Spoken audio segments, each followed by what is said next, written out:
বাবা পেটাসনি রে।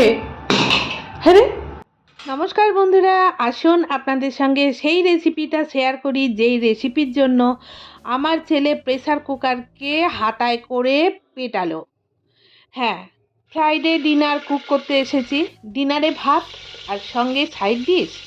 রান্নাটা তো অনেকটাই এগিয়ে গেছে। এখন আমি আদা রসুন পেঁয়াজ আর টমেটোর পেস্ট দিলাম, একটু বেশি করেই দিলাম, কারণ আজকে মাটন রান্না করছি। হ্যাঁ বন্ধুরা, তবে টোটাল রান্নাটাই আমি প্রেসার কুকারে করব, তাই আজকে ডিশটার নাম প্রেসার কুকার মাটন কারি। প্রথমে স্টেপগুলো তো আপনারা দেখলেন। গ্যাস জেলে প্রেসার কুকার চাপালাম, তাতে সানফ্লাওয়ার অয়েল দিলাম, কাঁচা লঙ্কা দিলাম, অল্প চিনি দিলাম। আর মাটনটা কিন্তু আমি রানিং ট্যাপ ওয়াটারে ধুয়ে নিয়েছিলাম।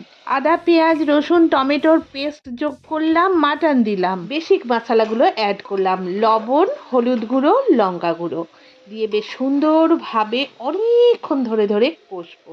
দেখছেন তেল ছেড়ে গেছে, তাতেও এখনও কষছি, কারণ আজকে প্রেসার কুকার মাটন কারি আমি হেভি টেস্টি করে রান্না করতে চাই। ভগবান যেন রান্নাটা খুব ভালো হয়।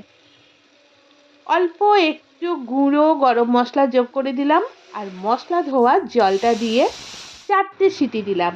সিটি দেওয়ার পর দেখুন প্রায় 70% কুক হয়ে গেছে।